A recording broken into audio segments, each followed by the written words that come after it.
Sanbanani, welcome back to any video. Ngiyabonga kakhulu for coming. Please kindly subscribe, like video, share video as well. Ngiyacela ni subscribe guys, nokulike ama videos kubalekile. While you're watching, just press that like button, okay?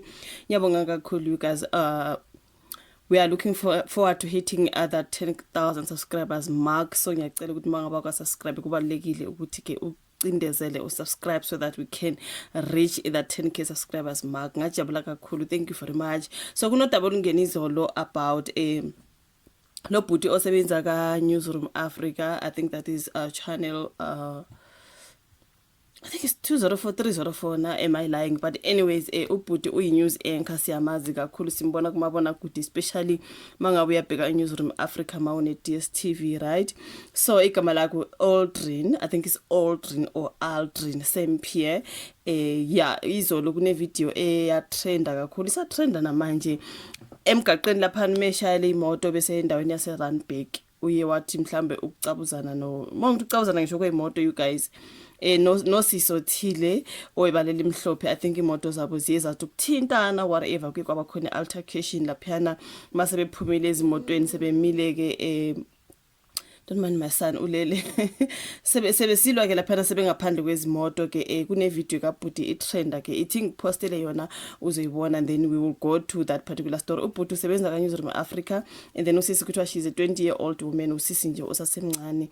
Kushuthi ke kwaba nengozi laphana bathi imoto zathu ukucabuzana nje, even though ngiyayibona ilimele sayidina, ngeke ngithi kancane, but something like that, a particular incident that happened emgaqeni. Let's watch the video, then sizobuya sizokhuluma ngayo. I mean, why did you do what you did? Why are you hitting me? Why did you do what you did? You Why did did you it. do what you did? You did it. Why did you give me the middle Look finger? at What my- was the middle finger Stop for? hitting me. What was the middle? Where did Stop I hit you? hitting me. Where Why I are you hit hurting me? Where did you? Why Stop. did you give me that middle finger? I'm gonna call Why the did you give police. me I'm gonna call the Call the police. police, whatever you Stop. want. Why did Why you are give you me that middle hitting me? finger? Huh? Why are you hitting me? Why are you hitting Huh? me? Are you mad? You're hitting to me. Look. Look at this. Look. You must stop this nonsense. No. You're gonna stay here. Where are you going? I'm not going anywhere. You're staying here.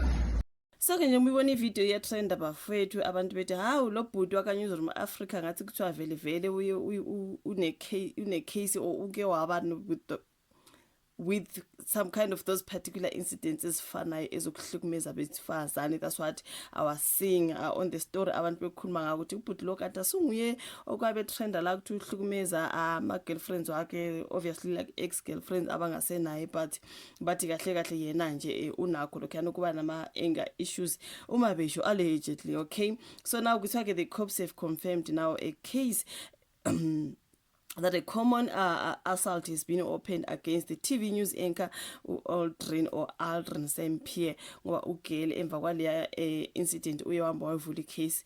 Angithi siyamuzwa ethi don't touch me, something like that. So abantu bathi uye wamthatha ngathi la kuye wampusha, so kuthiwa that is assault.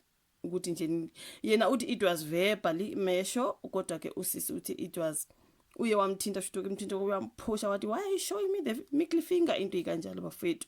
Siyamuzwa lapha noma ekhuluma ukuthi why are you showing me the middle finger? I mean mina ungashowa yo middle finger ngabe nandaba. I mean angeke ngize ngisondele eduze kwakho manje ubhuti mhlawumbe because of ama anger issues wakho vele wamthinta lwesifazana wamphushela le uzwakala ethi don't touch me, what are you doing? If you heard on that particular video. So uye wathi kuvula assault case ke usisi according to SSikuzwile. So now this follows an incident where the Newsroom Africa news anchor was reportedly caught on camera engaging in unlawful activity because he was reportedly involved in a heated road rage incident with a woman who allegedly recorded him on camera. So the video of the altercation has since gone viral on social media. The incident occurred on Thursday on the busy streets of Randburg, Joburg, following a minor collision between their cars. So in the video, Aldrin shouts at the woman asking why she showed him the middle finger while the woman accuses him of hitting her. So their cars can be seen in the background during the confrontation.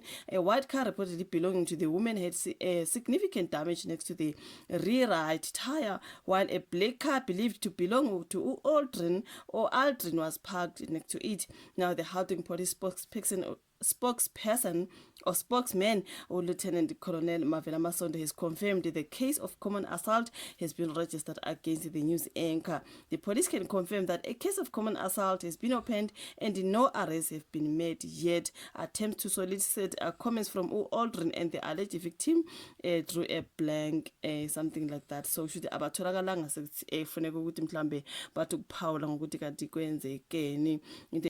Yeah, so the sister did open a case allegedly against Aldrin St. Pierre, and bese kuneyitori engiyibonayo kukhulunywa ukuthi kahle kahle it's not his first problem. Lo bhuti une problem yama anger issues, kuthiwa ke khona besifazane bake bethi uyabasha ntontoni. Whatever happens now, he's trending when it comes to ama anger issues. So njengoba ubona lapha abantu bathi hayo, was it even necessary bekumele nje noma kushiwa the middle finger ungabi nandaba umuntu wesilisa la kwesifazane ati showing you a middle finger, ignore. Yabona izinto izinto kubalekile just ignore, right? Ungamane nje njalo emgaqweni umuntu yakuthethisa ngesandla then uyaphuma nawe so kunomsindo nginokuwabona lawo ma particular incidents.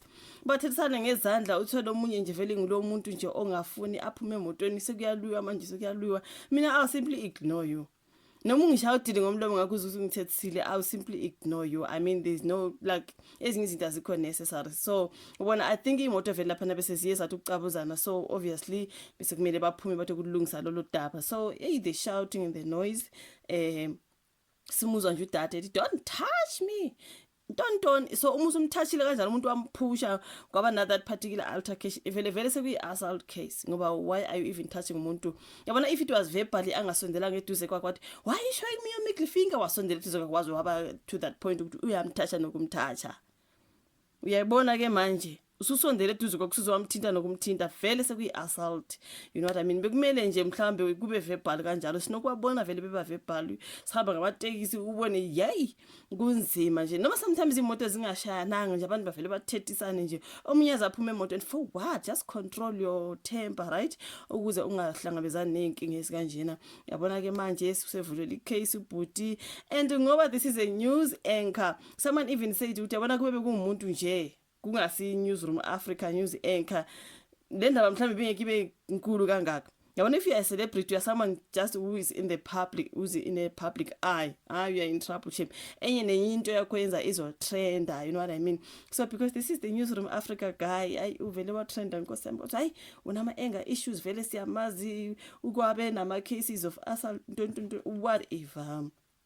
whatever they are talking about this. So yeah, I mean this is a story about ubhuti esimbona njalo ka TV ekuthiwa uyaba nenkinga imoto zashana nika sisi. Siyabona ke lapha mase kwatile imoto ka sisi ngathi bivulekile wayivala ekanzima nje kabuhlungu nje wayishaya, but manje uyabona ke ukuthi unama anger issues, uyibambelana imoto yomuntu nakhona usuyishayelela umnyango kanjalo nje ngoba esethukuthela. After ukushayelela imoto ka sisi lomnyango wasuka waya kweyakhe imoto. Usisi wamlandela wathi where are you going? Where are you going? You know ukuthi like njengoba sekunale particular incident, you can't just get into your car and drive. Kuzomela ulinde kube khona something, you know. Angazi ukuthi lapha mangabe senishayisene what happens, you know what I mean? So she was like, where are you going? No, wait, you ain't going anyway. Kunzima, it's just a whole lot. So yeah, I mean ulona daba engilibona ke ngobhuti we Newsroom Africa kuthiwa ke Aldrin St. Pierre. Thank you so much ukuthi ubuke videos oshivola ka comment section. Asehliseni umoya guys emgaqweni, like umoya amawungaphakami noma umuntu mangakuthethisa nje showing you the middle finger whatever, just ignore and hamba, mshiye nje hamba, especially manje ngashayisananga, mshiye nje umuntu, control your temper, uzihambele kuzolunga.